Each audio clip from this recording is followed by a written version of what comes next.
Organisational behaviour is a subtle science and an exact art. It is not for the faint-hearted. Hello, my name is Bruce Bennett.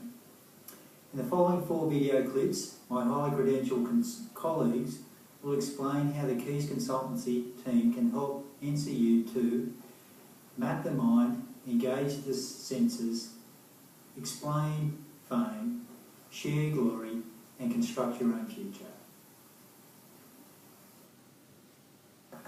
Like the epic voyage of James Cook on the HMAS Endeavour, your organisation is a complex adaptive system with emergent issues. Our main approach will be to use framing to look within your organisation for deeper explanations of conflict, patterns and control points. A frame is a coherent set of ideas forming a lens or a mental window which allows the viewer to make sense of the situation. We will apply 4 frames to NCU. We have a wealth of experience in the application of framing theory, and my 4 colleagues will explain our practice, challenges and answers in use of the structural, the political, the psychosocial and the symbolic frames. At the end I will come back to explain how through the application of reflective practice you can develop a detailed situation analysis, use your own experience to understand patterns of behaviour and begin to untangle hidden meanings within complex situations. Looking through the structural lens, the organisation might be compared to a brain, or perhaps a machine. The viewer assumes that scientific method can be used to probe the nature of parts of the system and the interrelationships between those parts. The structural frame should provide the necessary controls to ensure synergy of effort and improve efficiency. Assumes that rationality prevails. It requires a systematic approach. It must be designed to fit specific circumstances, and it may be used to identify problems resulting from structural deficiencies. In 2006, our company was asked to consider the delivery of AusAid projects in the Gaza Strip. This occurred within the context of an international group of organisations working in collaboration with the UN to provide security, economic, political and humanitarian support within the region. Looking through the structural lens, we found the projects to be operating within a divisionalised structural form, which was appropriate to the situation. Based upon our experience gained in similar circumstances, such as our consulting role to the City of New York following the 9/11 attacks, and our expertise in systems thinking, which is interleaved with our organisational knowledge, we were able to make recommendations which led to some fine-tuning and improvement. As an example, we prompted the local integration of certain aid delivery groups, reducing management complexity and improving synergies. However, the shortcoming of the structural functionalist lens in this situation is that it assumes that decisions and actions are systematic and rational, conditions not always found in the Middle East. Whilst consideration through this frame was necessary to assess the appropriateness of a rapidly in-place organisational framework, it was not enough. The structural frame does not consider diverse forms of pluralism, marginalised voices, or potential irrational behaviours. Bowman and Dill's political frame uses the jungle as a metaphor, which symbolises the practical challenges organisational actors face in the day-to-day struggle to get things done.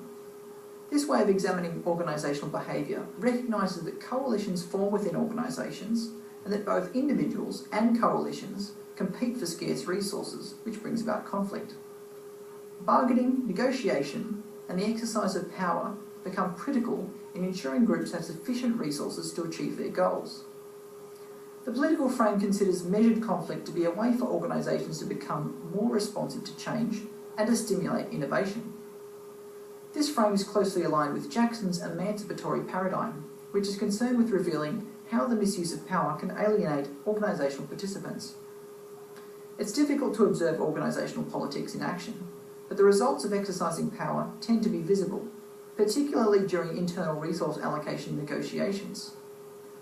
Our analysis will start by identifying the different resources within Neptune and will interview key decision makers to understand the types of pressures involved and interrelationships necessary to reach consensus in resource allocation. This approach recognises Hatch's assertion that the sources of power in organisations are built into interpersonal relationships and that power is an emergent property of these relationships. As an example of the effectiveness of this approach, our consultancy was asked by AusAid to analyse the situation in the Gaza Strip, arguably one of the world's most politically complex environments. The challenge was to successfully deliver scarce resources in the form of aid funding to the region, but the process was being hindered by security concerns. Recognising that a temporary coalition will increase the relative power of its members even if member interests are only partially aligned, the Keys consultancy recommended that AusAid engage with Hamas to deliver AusAid's greenhouse projects to Gaza. The result was that those with the resources and those with the power of networks and alliances in the region jointly created a situation which benefited the residents of Gaza. While Keys consultancy is unlikely to recommend Neptune form an alliance with Hamas, the principle of political analysis as a way of uncovering ways to get things done is very powerful. Bowman and Steele's HR frame, also known as psychosocial frame, emphasizes understanding people, their needs, feelings, prejudices, skills, and limitations, etc. People's skills, attitude, behaviors, and commitment are vital resources that can make or break an organization. To illustrate the successful usage of this frame, Keys Consultancy was recently involved in analyzing the Middle East peace process. Each participant, the Palestinians, the Israelis, the Quartet, and the international aid agencies, metaphorically speaking, can be viewed as members of the same family. In saying this, however, it is very important to be mindful of the fact that, like any family, each members may have different needs, different biases, different attitude, and indeed different goals. All these factors need to be taken into account when dealing with members, either individually or collectively, to have any chance of realizing a successful outcome. Our challenge in assisting in the Middle East peace process was to analyze and understand the different perspectives of the groups involved and recommend a number of approaches that best met their needs. For example, by understanding the feelings, prejudices, attitude, and cultural differences of each group, we were able to determine that Canadian and Australian military officers would have a better chance of building the trust needed to support the Palestinian security forces. Using the in-group and out-group model, we were also able to assist AusAid better understand the limitations, feelings, and differing perspectives needed to engage with Hamas to obtain required local support to successfully implement and sustain their various programs. These are but two examples illustrating the power of viewing a situation from more than one frame of reference, in this case, specifically from the psychosocial family perspective. Thank you.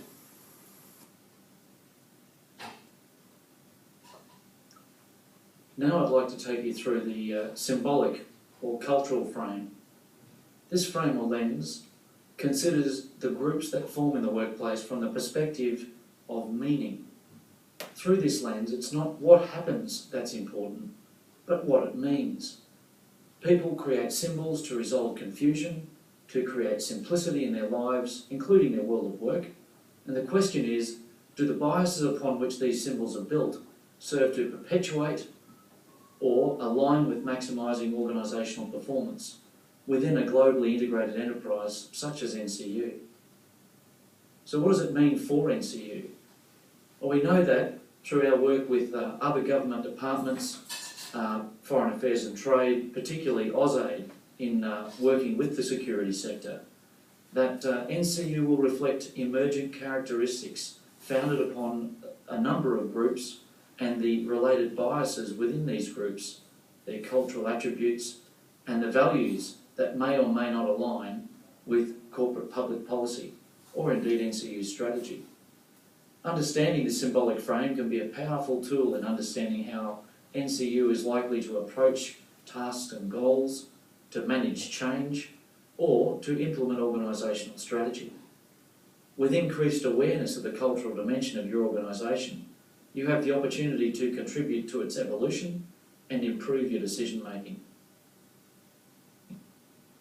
What Keys Consulting can do for you is to provide you with the ability to turn the light on your underlying culture, through an analysis of NCU's organisational behaviour. In the short term, we can highlight practices that are detrimental to building organisational cohesion, which, if you choose to cease or change, would have an immediate effect on reduction of wasted resources or increasing value in your organisational development or business outputs. Ultimately, we can hold a mirror up to you of your organisation.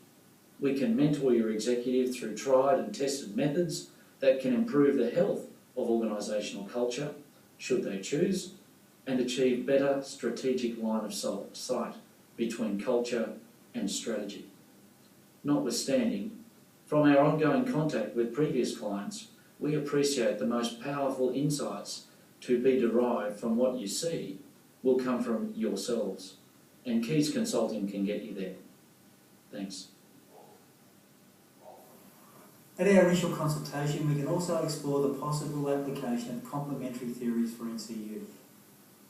Beyond the choices of either doing or not doing, an organisation has an enormous opportunity to capture this experiential learning through the application of Rolf's what, so what, next cycle, as shown in the diagram next to this video clip, or use the approach that can be expanded into the 6-stop reflective practice model of Gibbs, also shown next to this video clip.